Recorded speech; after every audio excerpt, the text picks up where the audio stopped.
પણ મેઘાણી ઝવેરચંદ એમ કહેતા કે જેદી બારવટિયાનો યુગ હતો તેદી આ દેશમાં દીકરીઓ સલામત હતી. તેદી સિટીની સોસાયટી લઈ લ્યો, ગામડાની બજાર લઈ લ્યો, એમાં આપણી બેનું દીકરીઓ સલામત હતી. જે આજ નથી. શું કામ?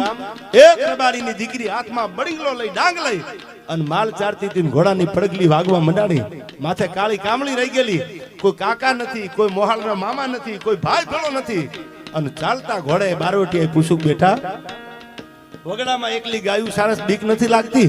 તેથી થડક્યા વગર એ રબારીની દીકરી, માલધારીની દીકરી બોલી છે કે જોગીદાસ ખુમાણના બારવટા હોય ને કોની તાકાત છે કે અમારી દીકરીઓ સામે મીટ માંડે અને એની બોટીઓ બારી ન કાઢી લે. તેથી જોગીદાસ ખુમાણ મેઘાણે સોરઠી બારવટિયામાં ત્રીજા ભાગમાં લખ્યું. તેથી એને ભગવાનને એટલું કીધું કે મારું બારવટું પાર પડે કે ન પડે ભાવનગર સામે એની મને પરવા નથી, પણ આ જે દીકરીઓને મારા ઉપર ભરોસો છે ને એ તૂટવા ન દેતો, બીજું કાંઈ જોતું નથી. એના માટે આ ગીત ગવાણું. 2024માં ભગવાન રાઘવેન્દ્ર સરકાર અયોધ્યાના પાદરમાં ભગવાન રામ જ્યારે બેહવા થાય છે, બિરાજમાન થાય છે, ત્યારે મને આ છંદમાં ભગવાન રામને યાદ કરવાનું મન થાય. કેવો છે મારો મર્યાદા પુરુષોત્તમ રામ? હું ઘણી વાર બોલું છું એનો માટે. ઘણા બધા હોય ને બીજા દુખી બહુ થતા હોય છે યાર, એકચ્યુઅલી આમ છે ને એકચ્યુઅલી આમ છે. ઘણા રાધાના વેમમાં જીવે છે યાર.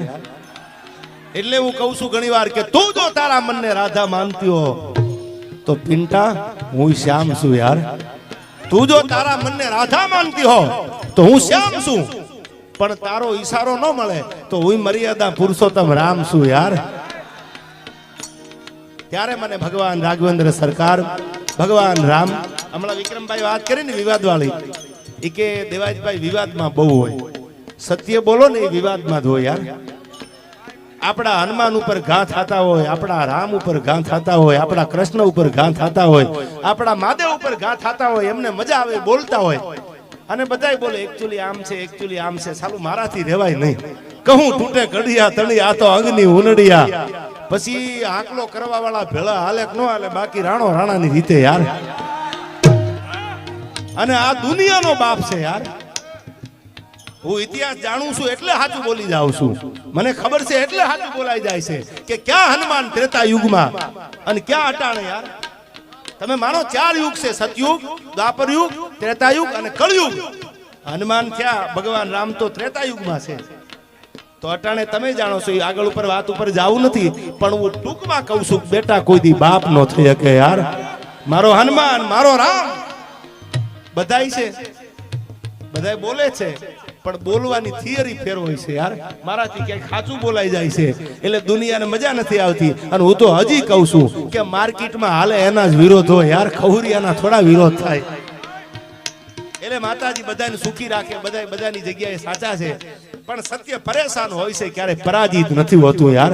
અને દુનિયા સાથ ન આપે તો કાઈ નહીં, મારો હનુમાન તો બેઠો છે ને યાર. ત્યારે મને યાદ આવે, છેલ્લી વાત કરી દઉં, છેલ્લી વાત. મારા દેશની આર્ય નારી, આ દીકરીઓ માટે ગવાણેલું ગીત છે. કઈ દીકરીઓ? અનુપમા જોતા જોતા તમે તમારા ઓઢણાના છેડે આહુડા નૂતા હોય કે અમારી એકચ્યુઅલી અનુપમા બહુ દુખી છે, વેમ કાઢી નાખજો, કરોડપતિ છે યાર. એ બધા મજા મજા કરે છે મુંબઈમાં, કોક દી આટો મારી આવજો. પણ આ દેશની દીકરીઓ માટે, 18 વરણ માટે હું એટલું કહું છું યાર કે પાટણની ધરતીમાં એક નાયિકા દેવી હાથમાં તરવાર લઈને ઘોરીને તગડ્યો તો આવી દીકરીઓના ઇતિહાસ યાદ રાખજો યાર. એથી આગળ હાલો તો એક નહીં, બે નહીં, 1870 ના યુદ્ધમાં 2500 ના દળકટકને લઈ અને એક 22 વર્ષની દીકરી બે હાથમાં તરવાર લઈ અને ઘોડાના પેગડે પગ દીધો કે મારો બાપ ન હોય અને અમારા હિમાડા હામી મીટ માંડે અને એની બોટીઓનો બારી કાઢી લઉં તો મારી જનેતાનું ધાવણ લાજે. આજનું એમપી મધ્યપ્રદેશ, મધ્યપ્રદેશનું ઇન્દોર અને ઇન્દોરના મહારાજા યશવંતરાય હોલકરની દીકરી, 22 વર્ષની દીકરીએ જેથી તરવાર લીધી અને અંગ્રેજોની હુકુમતને ધ્રુજાવી દીધી. એ ભીમાબાઈને કોઈ દી ભૂલતા નહીં. આવી દીકરીના ઇતિહાસ વાંચજો યાર. અને એથી આગળ હાલો, આ તો 1817 ની વાત છે.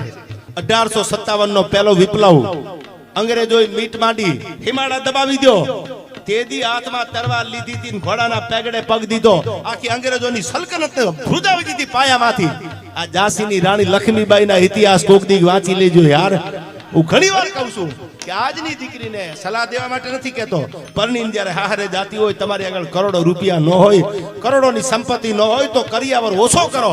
પણ એક રામાયણ, એક ભગવત ગીતા અને એક સોરઠી બારવટિયા ઝવેરચંદ મેઘાણીના કે સાહેબ સૌરાષ્ટ્રની રસધાર જેવું એક પુસ્તક દીકરી પરણીને જાય ને ત્યારે એને હારે જાતી હોય દીકરીને રામાયણ આપજો અને ગીતાજી આપજો. કોઈ પણ વરણની દીકરી હોય એ રામાયણ અને ગીતાના પાઠ કરે ને તો એના ઘરે જગદંબા જેવી દીકરીઓ જન્મે, એમાં બીજી વાત ન હોય યાર.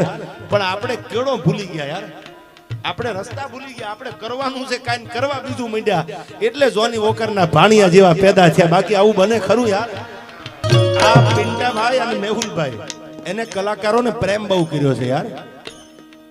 ઈ કદાચ પડકારો કરે ને તો ગુજરાતનો કોઈ કલાકાર હું નથી માનતો મારો પિંટો પડકારો કરે ને કલોલના પાદરમાં ભેગા ન કરે યાર. ઈ પ્રેમ છે એનો, એની લાગણી છે. ખરીદ શકતે તો હમ ભી ખરીદ લેતે હમારી જિંદગી દેકર. તમે રૂપિયા આપો, તમારી જિંદગી આપી દો, ખોટી વાત છે આ. પૈસાથી બધું ન હોય. खरीद सकते तो हम भी खरीद लेते हमारी जिंदगी देकर, पर कुछ लोग ऐसे होते यार वो कीमत से नहीं किस्मत से मिलते. ये तो તમારા ભાગ્યમાં હોય તો ભેળું થાય યાર, પૈસા દેવાથી બધું ભેળું ન થાય. પિંટાનો પ્રેમ છે એટલે અમે આનંદ કરવા તમને કલોલ સુધી આવી લોક સાહિત્યની આપણી પરંપરાની આ જૂની વાતો જે વર્ષો પછી અમે ગાતા હોય બોલતા હોય, આ ઓલ્ડ ઇઝ ગોલ્ડ છે યાર. આ તમને અટાણે નહીં સમજાય, સમય જાય ને પછી સમજાવવાનું સાલું શું હતું એમ. આજ કોલેજ કરવા વાળા યુવાનને, કોલેજ કરવા વાળી દીકરીને તમે પૂછો કે કઈ કઈ કોણ હતા, એકચ્યુઅલી ખબર નથી સાહેબ. આપણને આપણી ધરોહરની ખબર નથી રે યાર. તમે એને પૂછો દ્રૌપદી કોણ હતા, એકચ્યુઅલી ખબર નથી. એને તમે કેટરીનાનું પૂછો તો કહી દે સાલી એકચ્યુઅલી કેટલી વાર કેટરીનાની હગાઈ તૂટી ને કેટલી વાર થઈ ને એને ખબર છે યાર. દુઃખ અમને આ વાતનું છે એટલે અમે રાડું નાખી નાખીને તાણી નાઈથી બોલતા હોય છે કે તમે કેટરીના કેમની હગાઈ તૂટી જાય ને ધ્યાન રાખીને બેઠા છો. તો આપણી રામાયણનું તો થોડુંક નોલેજ રાખો યાર. સીતા જેવી જગદંબાને તો યાદ રાખો, રાણી લક્ષ્મીબાઈને ભૂલતા નહીં યાર. યુવાનો માટે કહું છું કે ચંદ્રશેખર આઝાદ જેવા, રાજ્યગુરુ જેવા, સુખદેવ જેવા કે જેને ધરતી માટે આ વતનને જરૂર પડી તેથી પોતાના માથા આપી દીધા, જેની જીવવાની ઉંમર હતી યાર. ટૂંકી વાત કરી દઉં, 22 વર્ષની 19 વર્ષની 22 વર્ષની ઉંમરનો ભગતસિંહ માણા પોતાના ગામથી ભાગી, આજી ગામ લાયનપુર લાહોરમાં છે, તેથી ભારત પાકિસ્તાનના ભાગલા નહોતા પડ્યા અને તેથી ભગતસિંહ ભાગીને કાનપુર આવ્યા.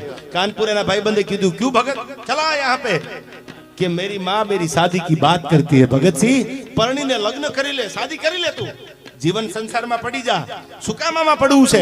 અને તેથી સાહેબ 14 વર્ષની ઉંમર હતી ભગતસિંહ ની. ભગતસિંહ બોલ્યો તો અબ તો આઝાદી મેરી દુલ્હન બનેગી. આ મારી પ્રતિજ્ઞા છે, હવે જ્યાં સુધી આઝાદી ન મળે ત્યાં સુધી ભગત લગ્ન નહીં કરે. લગ્ન કરું ને તો આઝાદી મેરી દુલ્હન બનેગી. આ ભગતસિંહને સંસારમાં જીવવાની આશા નહીં હોય, પણ મારો વતન, મારો દેશ, મારો ભારત ગુલામ છે અંગ્રેજોનો અને ગુલામીમાંથી કાઢવો છે. અને તેથી ભગતસિંહે કીધું તું કે એક ભગત મરે ને તો લાખો ભગત મરવા માટે તૈયાર છે યાર. આ ભગતસિંહને કોઈ દી ભૂલતા નહીં. આવા ક્રાંતિકારીઓ છે, આવા જેને દેશમાં ભલા કામ કર્યા છે એને રોલ મોડેલ બનાવીને રાખો યાર. જિંદગીમાં તમે પાછા પડો તો બોલવાનું બંધ કરી દો. એટલા માટે મેં અહીંથી રાડું નાખી.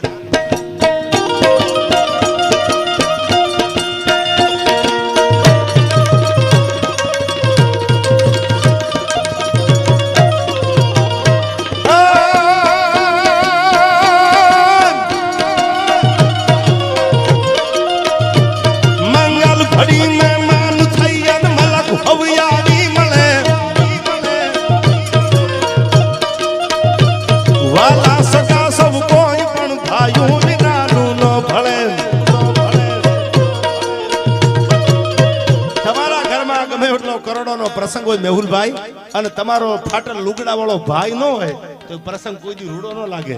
ભલે દુનિયાના કરોડપતિ તમારા આંગણે મહેમાન થાય પણ તમારો ભાઈ જો ન હોય તો પ્રસંગ ઉજળો લાગે નહીં. એટલા માટે મેહુલભાઈ અને પિંટાભાઈ માટે આ કડી ગાવશું. શક્તિદાને લખેલી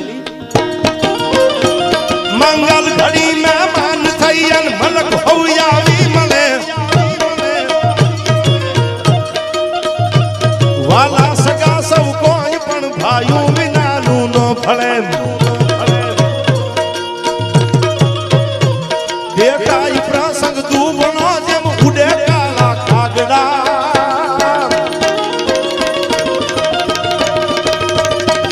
જાજા હગા હોય જગતમાં પણ આપડાઈ આપડા પણ આપડાઈ આપડા. જય જય જય દ્વારકાધીશ, જય દ્વારકાધીશ.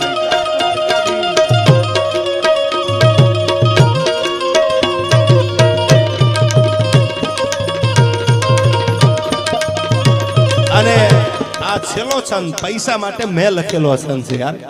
એક દી મારી આગળ કઈ નહોતું યાર. હું ઘણા ડાયરામાં બોલું છું, ન હોય ને તેથી કકરાવાના ન હોય, પણ મૂંઝાવાનું નહીં યાર. આ ખૂણામાં બેઠા હોય આ બધા યુવાનો, આ બધા વડીલો ઘોળ કરતા હોય યુવાનો, એટલે ઘણા ખૂણામાં બેઠા બેઠા મૂંઝાતા હોય, ચાલુ મારી આગળ પૈસા હોય તો હું જાઉં, હું 5,000 25,000 નાખું. હું એના માટે ઘણી વાર કહું છું મૂંઝાતા નહીં યાર. આ તો સમય સમય બલવાન હે નહીં પુરુષ બલવાન. કાબે અર્જુન લૂંટા યહી ધનુષ યહી બાણ. કોક દીક તમારા ખીચામાં નથી ને એ તમે કાંઈક બનીને બેઠા હશો, પણ ભરોસો રાખજો યાર. તમારો રસ્તો સારો રાખજો. પાડોશીની હારી ગાડી હોય તો રાજી થાજો. પેટ બળતરા કરતા નહીં જો સુખી થવું હોય તો યાર. અમુક તો બાજુવાળો ઓડી મર્સિડીઝ લઈ આવે, આખી રાત પાડોશી જાગે. હા, એકચ્યુઅલી હપ્તા ભરાય કે નહીં, ઈ ક્યાં તારા બાપને ભરવા છે યાર. હવે લોન એને કરાવી છે, હપ્તા એને ભરવાના. તું નાહક નો ઉપાધિ કાં કર યાર. હરવાણી હારી રાખજો યાર. જીવનમાં પાડોશી સુખી થાય ને તો રાજી થાજો કે એનું હશે તો આપણને કાયમ આવશે યાર. પેલો હગો પાડોશી છે. આવા વિચાર જો તમારા હશે ને તો જ જીવનમાં તમે આગળ જશો. આ મારા અનુભવની વાત તમને કરું છું. અને એક દી મારી આગળ કઈ નહોતું યાર. હું સાયકલ લઈને ફરતો હતો, પણ સમય સમય બલવાન છે અને નહીં પુરુષ બલવાન. ત્યારે મેં પૈસા ઉપર છંદ લખેલો, એની બે કડીયું તમને સંભળાવું. પૈસાની તાકાત કેવી હોય છે યાર.